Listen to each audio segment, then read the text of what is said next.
Hey guys and girls, this is Phoenix Tremaine and I'm back with my new review of Empire.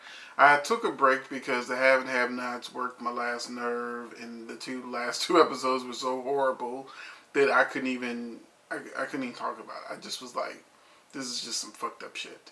I mean, the Have and Have Nots, you're not here for that, but it was the most disappointing episodes that I've seen, especially after how good last season's cliffhanger season finale was. This one was just horrible, so much so that I didn't even feel like reviewing. That's how disappointed I was. But Empire's back, which is why you're here, and hopefully you will enjoy my Empire review. If you haven't done so, please take a minute to subscribe to me. I do have a lot of videos coming soon now that Empire has refueled me, put gas in the tank. I'm ready to get back to my reviews. But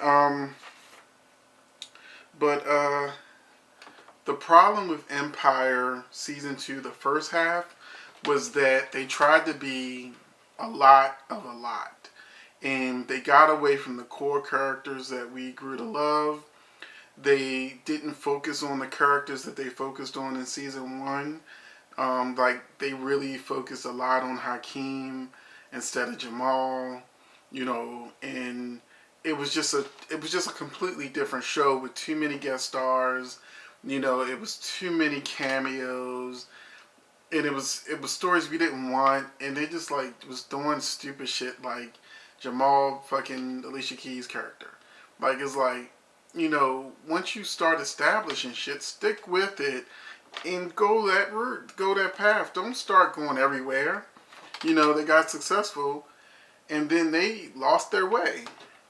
So my hope was with season 2, the second half, that they would be back on track. And fingers crossed, I think they listened to all our bitching and griping and message boards and said, this show is going to continue to hemorrhage viewers if we don't do something to get them back. So this was like almost deja vu watching the characters become who they were in season 1, which is a good thing. And when I say deja vu, I mean Cookie literally had the broom that she had in episode 1 and beat Hakeem with it because of the vote, and later switched to a purse. So, of course, he didn't change his mind, but, Cookie being Cookie, tried to handle it old school, even if it didn't work, which was fun to watch. Although I felt like we've already been there, done that. Then we had this scene where Lucius was being silly. You lost your company, but, you don't have a fucking shootout. So rather than leave like any other person on a soap opera would and just like come to get their company back later, Lucius literally is there with a gun. Like if they try to kick him out of his office, he will shoot them. So his lawyer has to convince him that, don't go shooting nobody. We're going to get the company back, I promise you. And I say that scene was silly because Lucius is a smart man. And he will never get the company back if he starts killing people, like security guards and shit for trying to throw him out. And then he will go to jail, this time for real. And he still wouldn't have Empire. So that scene to me was just a little silly. Now, Rhonda, I'm going to talk about her for a little bit. Rhonda was the character that I felt was out of place. She was basically the token white girl, like they have token black people in shows. She was like, this is a black show with a 99% black cast, so they had to pigeonhole a white person in there somewhere, and so they picked Rhonda. And I didn't like her character because she never really had any meat, bones, potatoes to her story. But, meat and potatoes to her story. But this episode, when she was lying on the ground, begging God to save her baby, and even that red light coming, she actually, as an actress, made me believe her, made me feel her pain, made me like her as a character. So she doesn't feel like a token anymore. as long as they keep giving her storylines that give her something to do other than fuck Andre, I think I'll like Rhonda a lot more. But the baby died, and she's decided there is no God because God would have saved the baby, which really throws Andre into a tailspin because he just really found religion and found God, and now his baby's going to be like, is dead, and he's starting to feel a little lost. And we know from the previews of what's coming for the rest of the season, he's about to have a bipolar meltdown. So once again, they're going back to the season 1 shit and sort of revisiting it to try to get things back on track from where they should have started from when the season 2 started. Then Lucius wants to be CEO so bad that he's ready to kill Hakeem. So Cookie asks for 24 hours to try to fix it.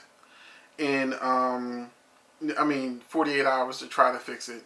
So Lucia's like, okay, I'm not going to kill him yet, but you better fix this shit. So she goes running off to try to save the day. And then eventually things work around. She tries to work a deal with Hakeem. It doesn't work out until Jamal comes up with a way to sort of force them to want to make a deal with Cookie and make her A&R, which is what Anika was.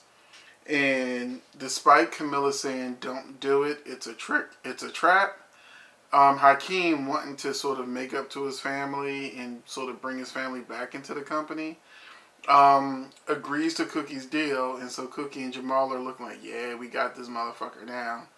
And Camilla's looking like, oh shit. He just fucked everything up, which is what Hakeem does. Anika goes to visit Rhonda. And one of the things I loved about this scene was the first half of season 2, Anika looked like she was a bag lady. She looked like, she was damn near homeless and she was desperate, and now she comes in, who knows where she got money from or whatever, but Anika comes in an amazing outfit. And I'm like, there's going to be so many people trying to copy this outfit, especially for like maternity. It just looked really good on her. She looked like she did in season 1, which is the point of them revisiting everything. But one footnote is there's a lot of people that think Anika pushed Rhonda down the steps. They're trying really, really hard to make it look like Anika pushed Rhonda down the steps. Rhonda doesn't even remember being pushed, not yet. But she saw somebody walking out the house with some red bottoms on. I looked at an interview with one of the producers of Empire, and she said that, don't assume that it's Anika. That there's going to be lots of twists and turns, and that they're not going to say who actually pushed Rhonda till the end of the season. So I always had the feeling that because they never showed the face, that it would turn out to be somebody other than Anika, which is kind of what the lady pretty much said. It's not Anika. So the question is, who actually pushed Rhonda? Now you got to start to think, what twist are they going to pull out to make it to be somebody other than Rhonda?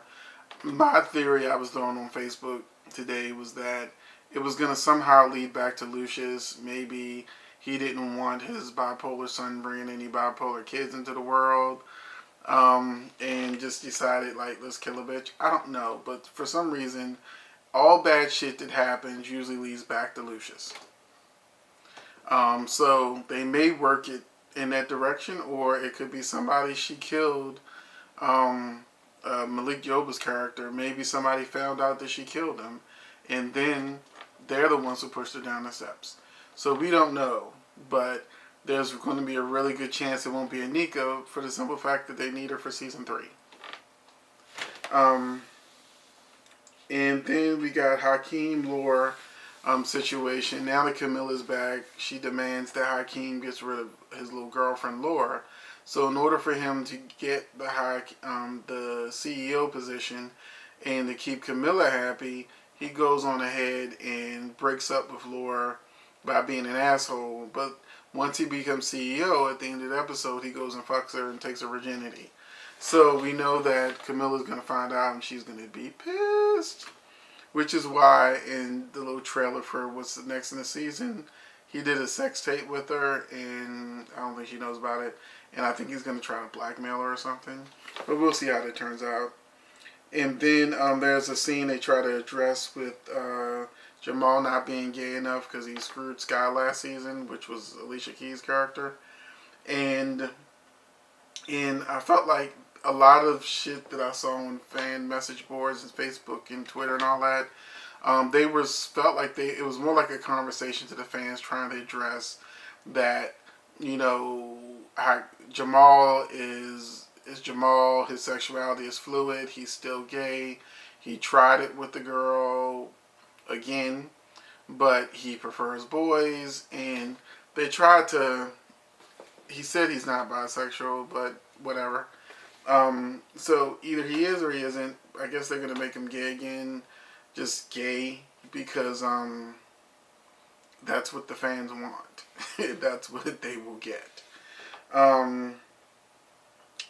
And and Lucius scares all the CEOs, potential candidates, by killing their cats and beating them up and shit, so that nobody wants to take the position.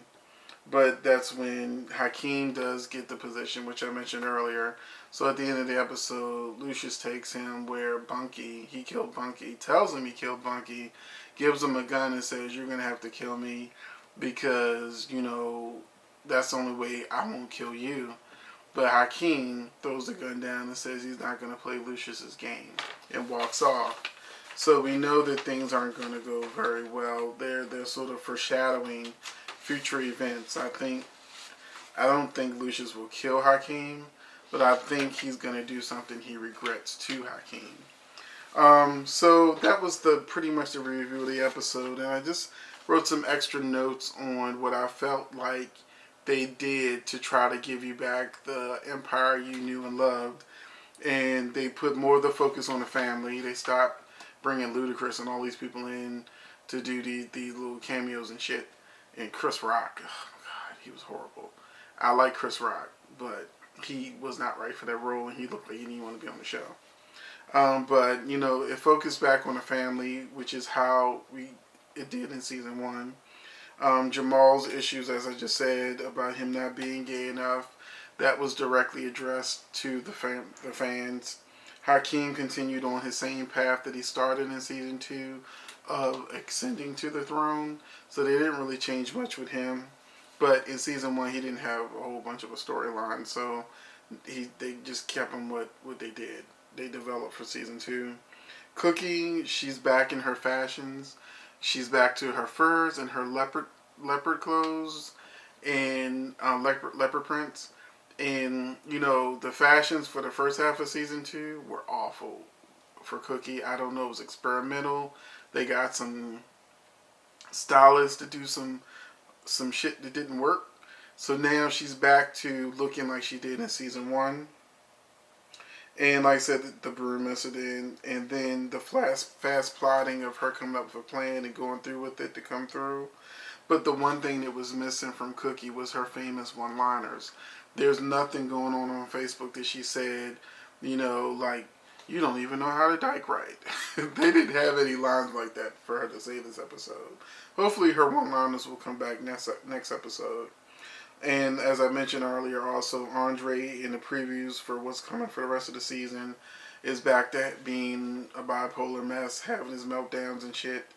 And Anika was back to scheming, and her fashion was on point. Rhonda became likable for me. And there was a glimpse of Gabby, and, you know, a lot of big girls always talk about her fashion, and she was fashionable in this episode. But she was only on for maybe 30 seconds or less. But I don't remember seeing Portia in this episode, or Soraya, I forgot her name. The other chick Hakeem was fucking last year. It looks like she'll be in the next episode. But no Portia. But I'm sure she's coming now that Cookie's back working at Empire.